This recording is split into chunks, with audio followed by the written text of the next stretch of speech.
I'd like to welcome our next keynote speaker, who is Baroness Onora O Neill. She's an eminent philosopher and professor at Newnham College, University of Cambridge. She's perhaps best known for her extensive writings on political philosophy and ethics, particularly the work of Immanuel Kant. But she's also covered questions related to bioethics, global justice, and the future of universities. And Dr. O'Neill will speak to the question, are the humanities different? I'll take you out of your suspense. I don't think they are very different, but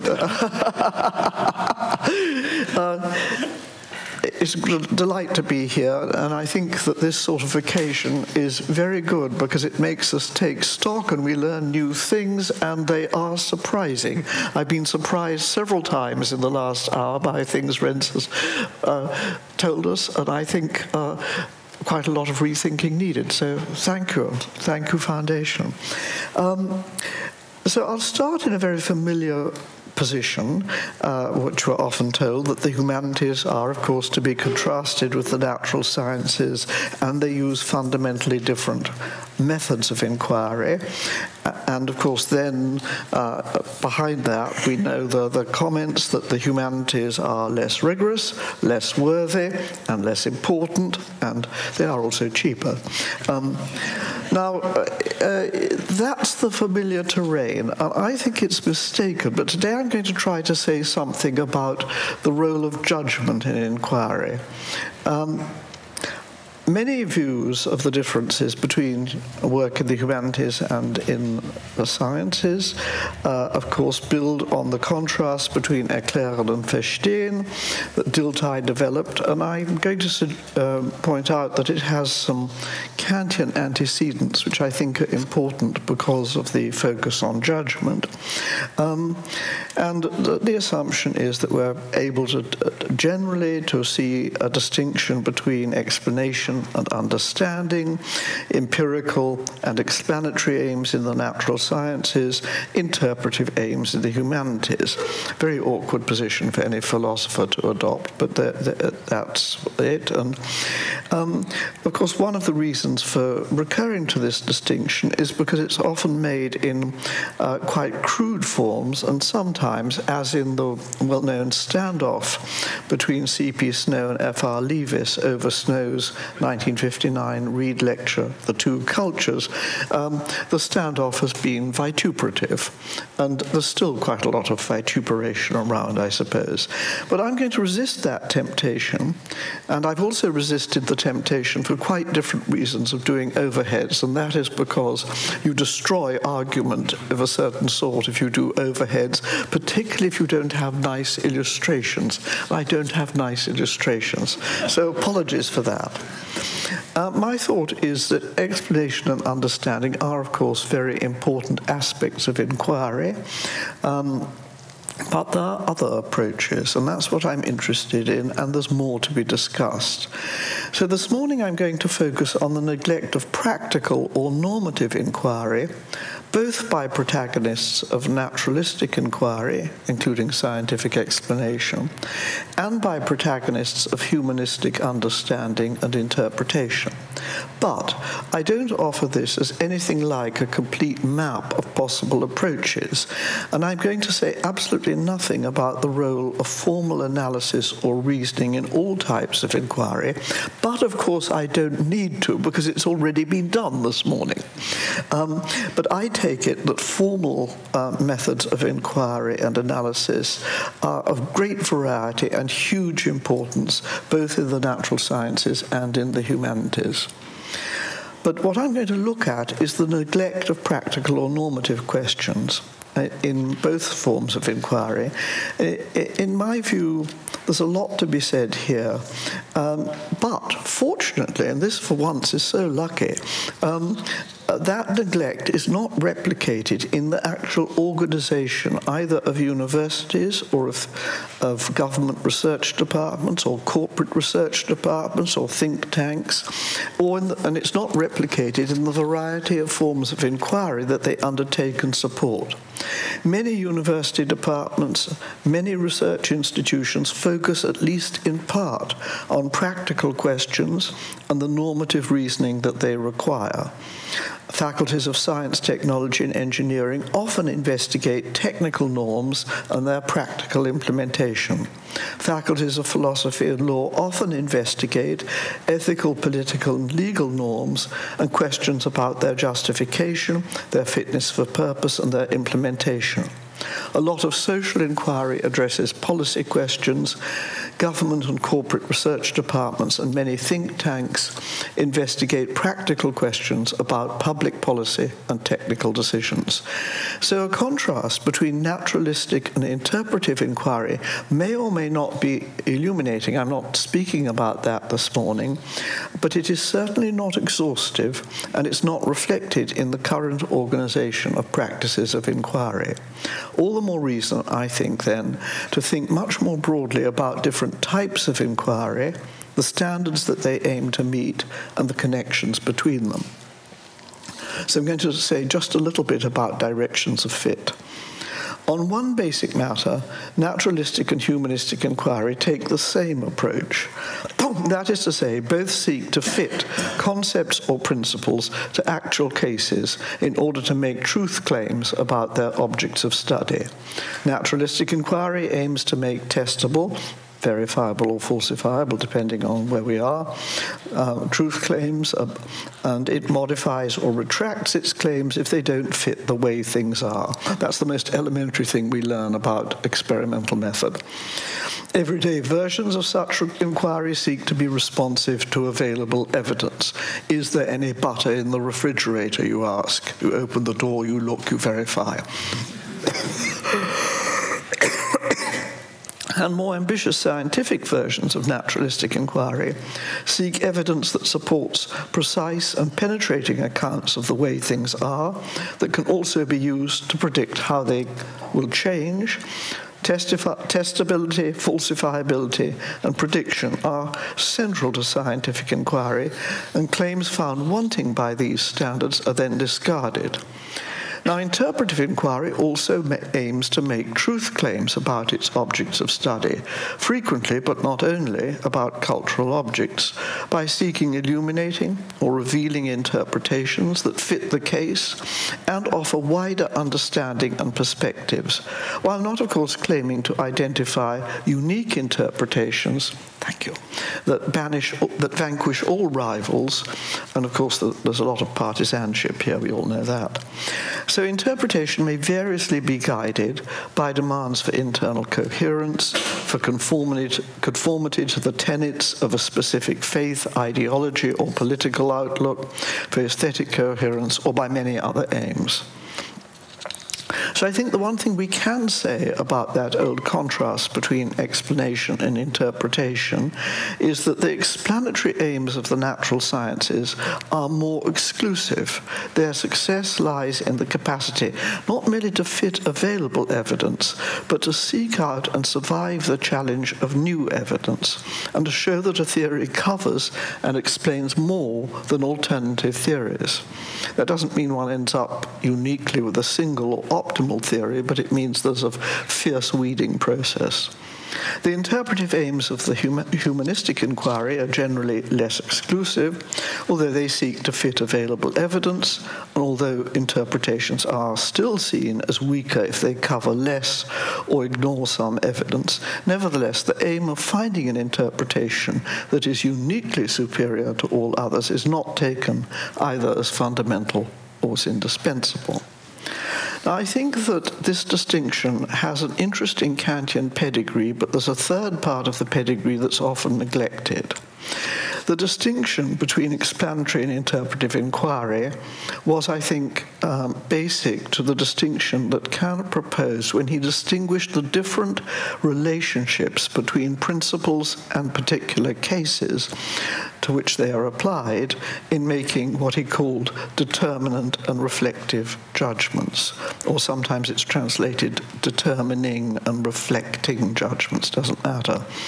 A brief account of the distinctions he drew and the assumptions on which they depend, I think, shows why the supposed contrast between naturalistic and interpretive inquiry cannot be exhaustive.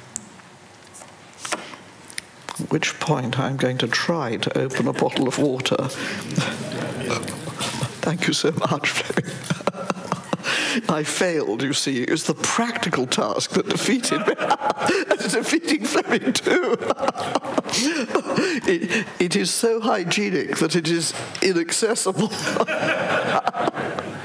But you see how important practical things are. Anyhow, I'm going to inflict one quotation on you. This is Kant in the Critique of Judgment, but he says the same thing in lots of places. He says, the power of judgment in general is the faculty for thinking of the particular as contained under the universal. It sounds very scholastic, doesn't it? But he then goes on, thank you so much. High skills, you see.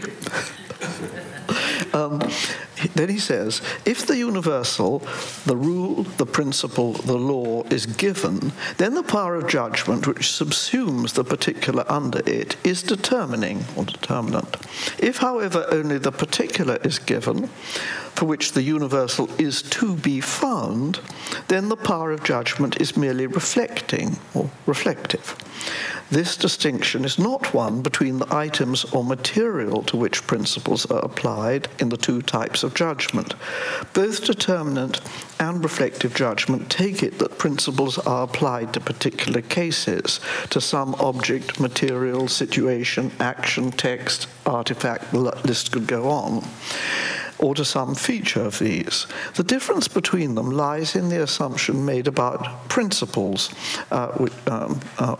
he calls it the universal, the concept, rule, principle, or law. In determinant judgment, it's also given, but in reflective judgment, it is not. Reflective judgment has defined a universal, concept, principle, law, etc., for interpreting or describing a given particular. So in determinate judgment, we start with the universal and we apply it to the case at hand. For example, my examples will be extremely simple. We ask, is this bird a hawk? Is this killing a case of murder?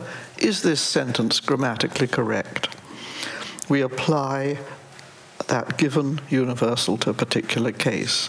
But in reflective judging, we start with less, a case, but no universal concept, rule, principle, or law that we take for granted. So we ask, what sort of a principle could be applied to this case? What sort of a bird is this? What sort of an act is this?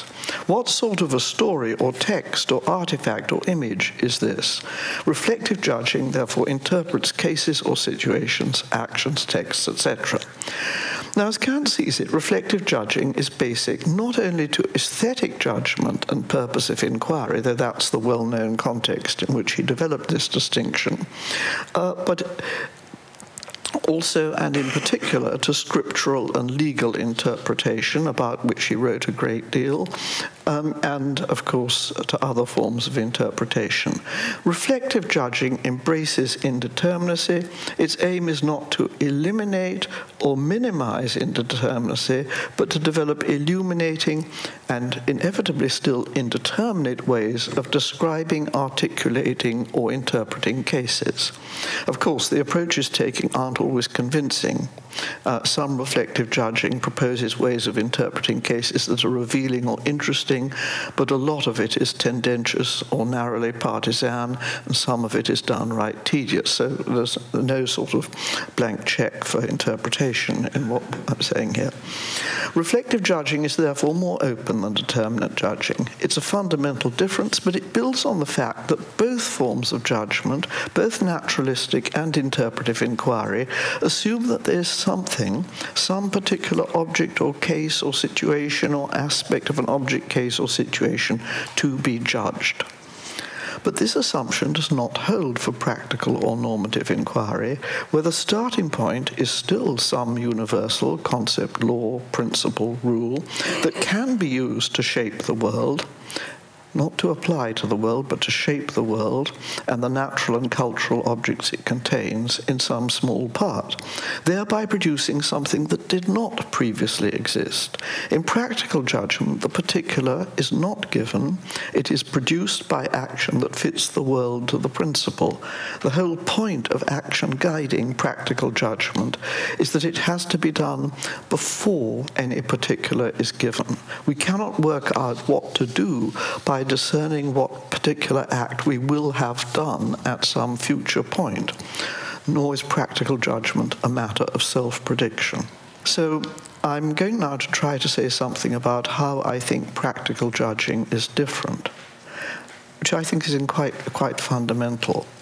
Although practical judging often makes use of empirical assumptions, it doesn't aim to explain features of the natural world or to interpret or articulate aspects of cultural objects or action. It aims to realize or to enact or to instantiate certain standards. Practical judgment aims to change the world, not to judge already existing aspects of the world. Now, Kant sometimes signals this difference by a switch in the vocabulary that he uses to characterize judgments. Sometimes, but I fear not often enough. Whereas determinant and reflective judgment both aim to fit an aspect of the world, practical judgment aims in some measure to shape the world or specify how it should be shaped. In short, the direction of fit is reversed in practical judging. Practical judgments are to instantiate and enact principles, not to apply principles to existing evidence or cases. Practical judgments are therefore quite different, and I think this explains why some of Kant's late discussions of practical judgment use a different vocabulary, in my view not nearly systematically enough. But whereas he had used the standard German word Anwendung for the application of principles in many of his writings, later on he uses the words Ausübung and Ausführung, so we might say enactment or instantiation or realization, depending on context. Now, it may seem surprising that Kant, who wrote so very much about judgment of practical principles that matter unconditionally for all action, ethical principles and principles of justice, wrote very much less about practical judgment than he wrote about determinant and reflective judgments. A great pity, in my view. But he did turn his mind to it in his aptly titled late essay, Theory and Practice. Actually, the full title is On a Common Saying that may be correct in theory, but is of no use in practice. But it usually gets abbreviated. There he argues that practical judgment is guided not only by practical principles, some of them technical, some of them unconditional, so engineering and morality, if you want the contrast. I'm so used to this. My early teaching life was in New York City on Broadway, and I learned to stop when fire engines went past, but not quite necessary here. But in that essay, he points out how practical judgment also relies on theoretical knowledge, and that is what I'm going to talk about now and seems to me interesting.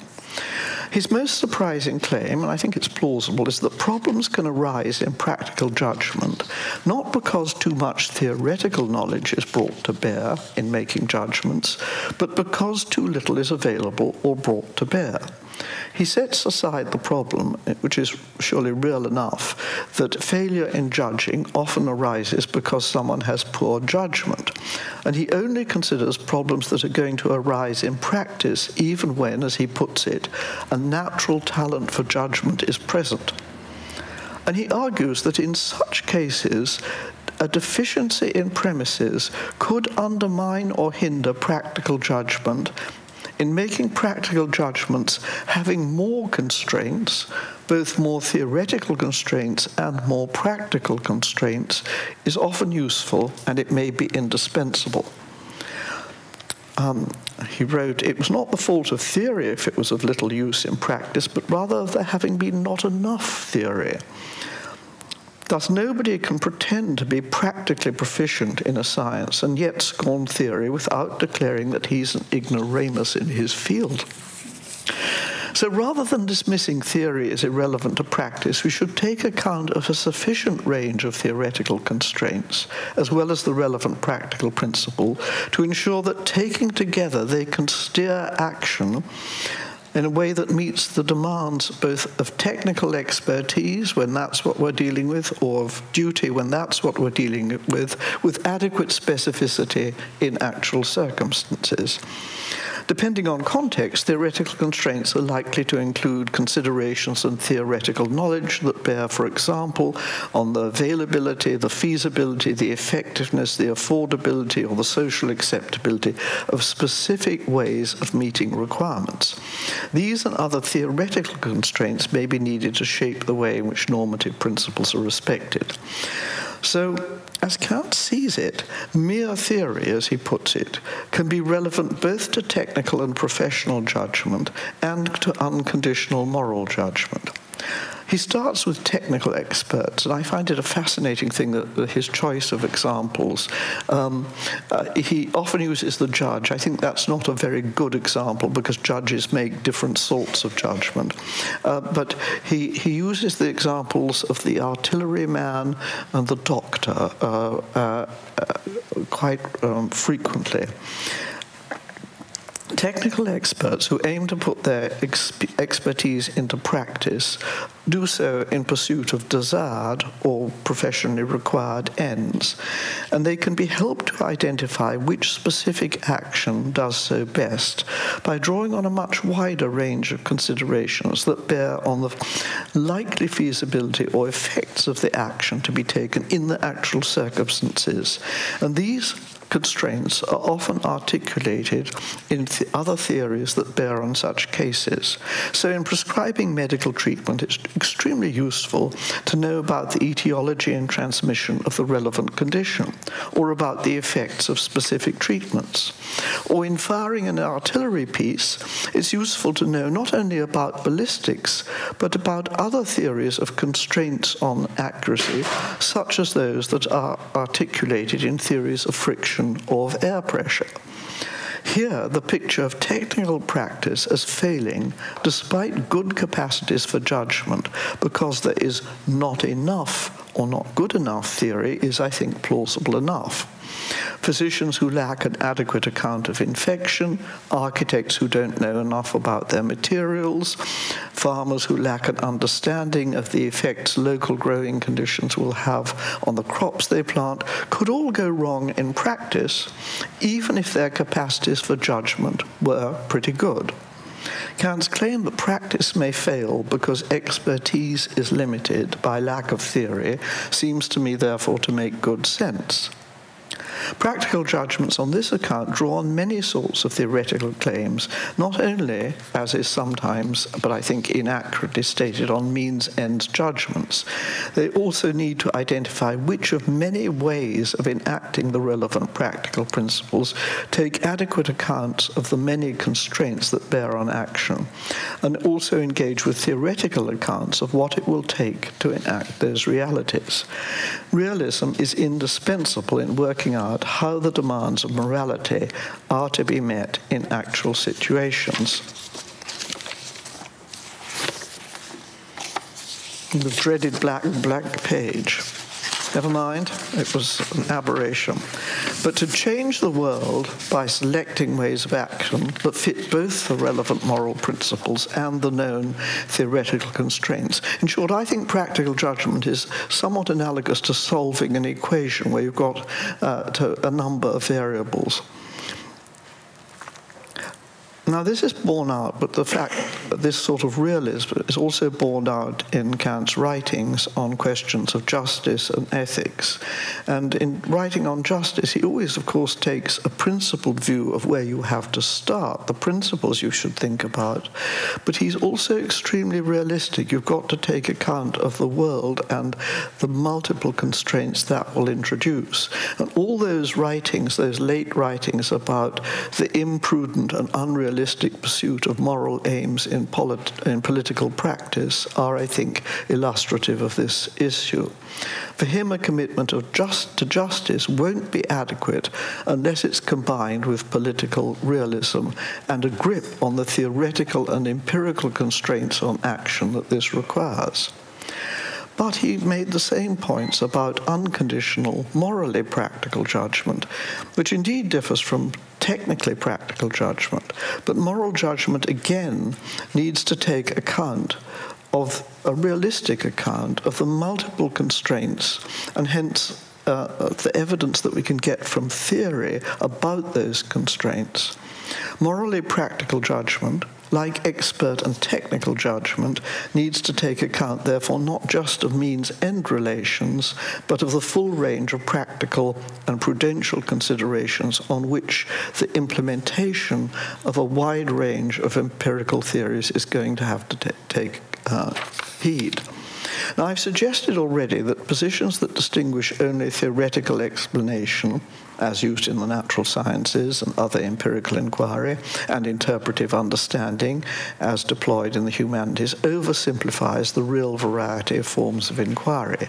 But I think they do so in two ways at least. First, as I've just argued, they ignore the demands of practical inquiry that aims to change aspects of the world. Secondly, they mistakenly suggest there is some correspondence between domains of inquiry and methods of inquiry. Finding myself in Copenhagen, and therefore not too far from Elsinore, I can't resist reminding us of Hamlet's words to Horatio. There are more things in heaven and earth, Horatio, than are dreamt of in your philosophy. And there are more things that matter in judging what to do in matters of inquiry than can be found in two cultures. The humanities are no doubt distinctive, but in multiple ways rather than systematically, but so are the natural sciences, and again, in multiple ways rather than systematically. And so too the many formal approaches to inquiry, of which we've had such good examples this morning. But I don't think we should conclude that because the natural sciences and the humanities form only part of the academic or intellectual spectrum, we must set about redrawing conventional maps of academic disciplines. Still less do I think we should, even more daringly, redraw our institutional maps in which we classify some research and some institutions as working in the humanities and other research and other institutions as working in the natural sciences. I don't think that's because such changes would be unpopular, though I have no doubt they would be very unpopular in some quarters. But it's because they're neither feasible nor necessary.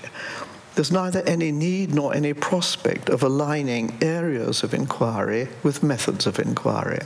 For very good reasons, what goes on in many fields of inquiry is methodologically plural. There we are. And it's been said often before. Of course, it's true that institutions that work in the experimental sciences will need to pay a lot of attention to evidence and experimental design. But they also have to use interpretation. It's often quite indispensable for their work, for example, in selecting and classifying relevant evidence.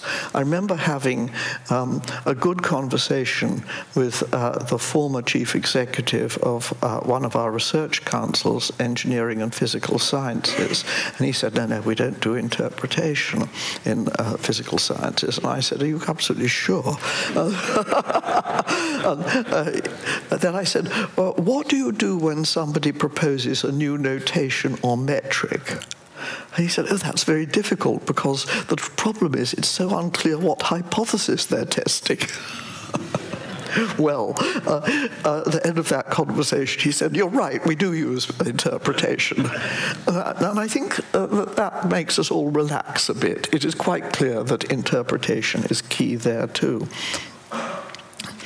Equally, I think it's true that the humanities and institutions that work in the humanities and individual researchers also pay a lot of attention not only to interpretation but to other things. Of course, anyone working in the humanities, for example, in history or archaeology or linguistics, who says, well, you know, evidence, that's not really for us. is going to get pretty short shrift. A great deal of work in the humanities is indeed highly attentive to evidence. And the idea that empirical inquiry does not go on in the humanities seems to me to be absurd. The question of how theoretical it gets is a further question, but that depends so much on different interpretations of theory that I won't go into it. Nor, I think, is it possible to exclude practical judgment from the work either of the humanities or of the natural sciences. I've just given you an example of the natural sciences having to make practical judgments. But the fantasy lingers in some quarters that science is or should be value neutral. I think that actual standards and practical judgments needed for scientific research show us that that's not the case. Scrutiny and vindication is needed of the practical judgments that go on in scientific inquiry. So my view is actually there's plenty of normative reasoning in scientific work, ranging from choices of metrics and classifications to debates about the epistemic and ethical norms required for adequate research. It's just fundamental. Equally, there's plenty of empirical and normative reasoning in humanities, institutions and research, despite some occasional enthusiasm in a few quarters for the idea that interpretation is all. I actually don't know how you get going on interpretation if you're completely cavalier about the thought that there might be evidence. And there's plenty of awareness among those who are avowedly addressing practical issues, whether in ethics or in engineering, that practical principles do not stand alone, and that it matters to take a realistic view of the empirical and practical constraints on their inquiry. So I conclude that there's no point, no need to redraw our conventional maps of the academic world, and it might just be helpful to be more explicit about the diversity of methods of inquiry, each of which requires rigor and justification in all domains. Thank you.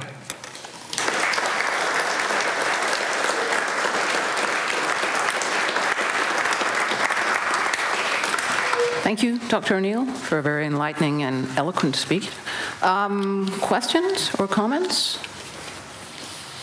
Yes? What about the role of imagination in practical judgment or in moral judgment? Because I put my question from an Arendtian perspective. Maybe you can hear that the fact that in reflective judgment you use your imagination and your ethical fantasy in order to make yourself step into the shoes of the other.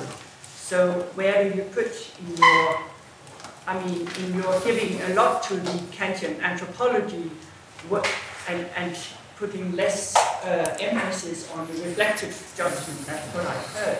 Where do you put imagination and the role of imagination? I think imagination is probably needed in all domains. Of course, you might say not imagination as the assertion that something is real or demonstrated that is not real or not demonstrated, but the imagination is surely very important. There is, of course, quite a lot of work in ethics which I would associate particularly with a certain Wittgensteinian strand in ethics in the last 50 years, which suggests that ethical judgment itself is a matter of appreciation, or and takes reflective judging rather literally as what ethics is about. I have to say no. I think appreciation takes a spectator view of practical considerations, and it may be important to think about different sorts of practical judgment. It is important, but I don't think we do this by imagining. In a sense, I've ended up thinking that the term applied ethics is a misnomer. What we're doing in applied ethics isn't applying ethical principles, because the aim of using ethical principles is not application, it is seeing how to change things. You don't have the particular before you act. So that's why I don't go with the aestheticizing of morality, which might be the slogan for that sort of approach. Question here? Thank you very much for a rich and stimulating talk. I'm concerned about the difference between the natural sciences and humanities. And you started out sort of accepting, I think, a kind of distinction there, etc., and which you even defined about applying and not applying and things like that. But it seems to me that you ended up rather breaking down the boundaries when you spoke about the normative character, interpretation in the natural sciences, evidence in the humanities, etc., in a way that I really liked, because I was reminded a bit of a partner who spoke about the moral sciences, etc. So it seems to me that at the end you were actually, while keeping the difference of the institutions, etc., breaking down the distinction. Am I right?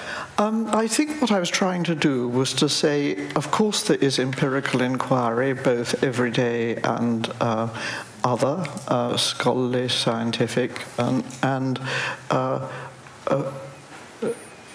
there is also the interpretive strategies that we use in all of these fields.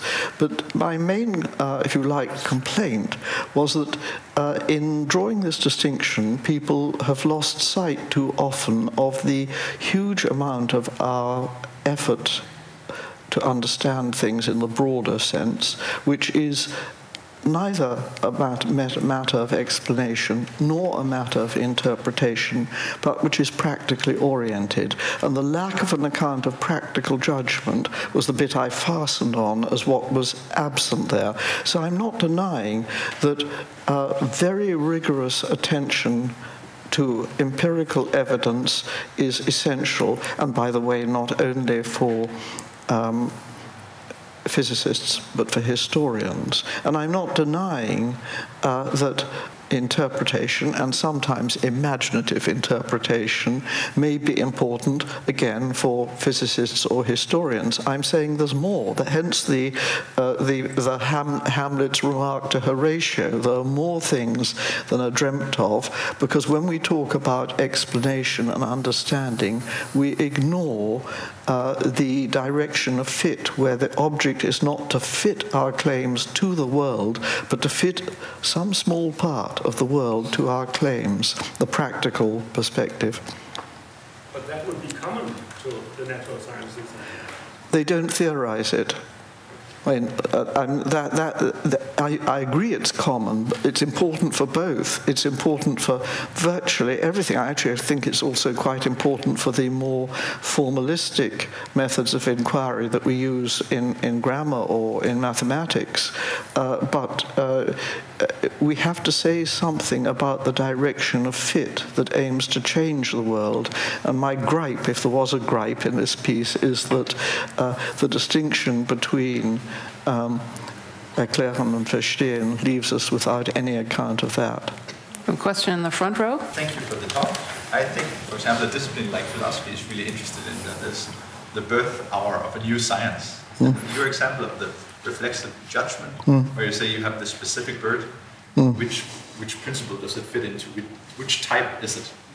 Then you already come after, when somebody has defined the types, also what you said about notation systems in the brain. Using that a little bit of criticism against sciences and say what we are interested in science studies and philosophy is very development, which is also based on imagination of a new science, of new concepts. How that is something different than rule following. And I think your example of reflexive judgment is good, and some of the things that Kant meant, but if you take it into a more historical context, a more cultural context than Kant did, then you will see a vast variety of how to approach that very moment and saying something doesn't fall automatically into a certain category. If you think of beginning with a fixed set of categories, of course that will be true. There will be things that don't fit well. And there's been quite a lot of, I think, interesting attempt to see how far one can get by saying that the problem is boundary cases. Is it red or is it orange? That sort of judgment. I don't actually think boundary cases are that interesting, but because we don't expect all concepts to have very sharp boundaries, and why should we? But there's a lot of discussion there. I think I've distracted myself by thinking about boundary cases, but I take it the wider thought there is that somehow, again, I haven't allowed room for the imagination, isn't it? That I or not? Perhaps you'd rephrase for me. I think in boundary cases, for example, defining humanities, humans opposed to animals, is that a contested field throughout history? Is that something separate domains, or do we see that they are brought together today? And that's a lot of these things are coming from the natural science. So I think it is really contested, the kind of categories that we are operating with. Yes, lots of categories can be contested for lots of different purposes. Yeah, but so is that a problem? Why? No, I think it's not a problem. But we need to give emphasis to maybe sometimes the contingencies and the imaginative work taking place in the very definition of new categories. Okay. Yeah, I have no. I see what you're thinking about, that somehow rule following breaks. Let me say something general about indeterminacy then. Rule following is inevitably incomplete in these domains because we are not, as it were, defining a finite set of rules. But who on earth expected all rules to be algorithmic? They're not. Well, thanks for that. Sorry, it was a simple point. We have three Some questions. rules are. And there is a question right here. Thank you very much. Could you be very loud as you're far away? I'll try. Thank you. Thank you very much for your talk. I greatly appreciated the way you distributed not only interpretive and explanatory, but also practical judgments across the disciplines. Yeah. This is extremely important. I wonder if you would like to be a bit more practical, so to speak, about the various places for practical judgments across different kinds of disciplines. Because if I took your examples, for instance, coming from some place in the natural sciences, say choice of methods, or choice of metrics, or choice of classificatory systems, and so on, you might want to call that in one language epistemic norms, or something to that effect, pointing inwardly to the scientific community and the kinds of standards of validity and so on established there. Whereas you might in other cases think that practical judgments attain to or pertain to issues that reach out beyond the scientific community itself. I don't know if this distinction makes sense in the way you want to think about this. But I wonder if you could say a little bit more about where and how you see the role of practical judgment, perhaps how it ought to be taken more into account across the disciplines. I agree with you entirely that a great deal of practical judgment is, as it were, involved in the way we take issues in the philosophy of science. It's not new, this. People have long thought that various normative standards were highly important for scientific practice. Think about discussions, for example, about parsimony, or being economical in your assumptions. Why on earth does someone say entier non sunt multiplicanda praeter necessitatem? That is an example of a normative judgment for scientific practice. There's also a considerable sense that people rely on aesthetic norms in making those judgments. So I don't think the norms are only, if you like, technical, and that it's only in engineering and ballistics and medical practice that you find practical judgment. Practical practical judgment goes on right down in the basement of epistemic standards. They are epistemic norms, and in that respect, I suppose one has to say, if I were an imperialist, I might say practical judgment is prior to all these things like erklären and verstehen. But I think practical judgment is very basic for the sciences, for the humanities, and for all the other things we do in this life. And it has seemed to me odd that we get this huge sort of assumption that we've got a nice dichotomy and we can put everything one side or the other. But actually what we know from both daily life and scientific, in the broad sense, scientific inquiry from Wissenschaft, is that we can't just do that, and that somebody who had, if you like, exemplary capacities for explanation or exemplary capacities for a certain sort of interpretation would nevertheless be having to make a whole slew of practical judgments in maintaining those standards. If you maintain standards, you're into practice right away. Right. For the last two questions, you will have to keep it short. Thank you for your lecture. I agree that, and I really think that normativity is hugely underexplored in the humanities as well. But I would like to make a connection between Van Spoel's lecture and your lecture, and pose the question: what should count as a good example of normative reasoning or practical judgment that could or should count as a humanistic feat? And what came to my mind was when Winston Churchill, I think he said once that we are facing in Europe a crime without a name. And then we have Raphael Lemkin, polyhistor, lawyer, thinking about barbarism and vandalism and coining the term genocide. And I think that work behind coining that term and thinking about it could count maybe as an example of normative reasoning, practical judgment. That is really a feat for how we think about the world. Yeah, it's interesting, isn't it? Because it sounds more like an example of reflective judgment, just on the surface, just naming the extermination policies and programs, genocide, but maybe it is normative. I mean, there are people who, of course, dispute the use of the notion and don't wish to see it extended to what they regard as lesser barbarities. I'm not so sure about that, but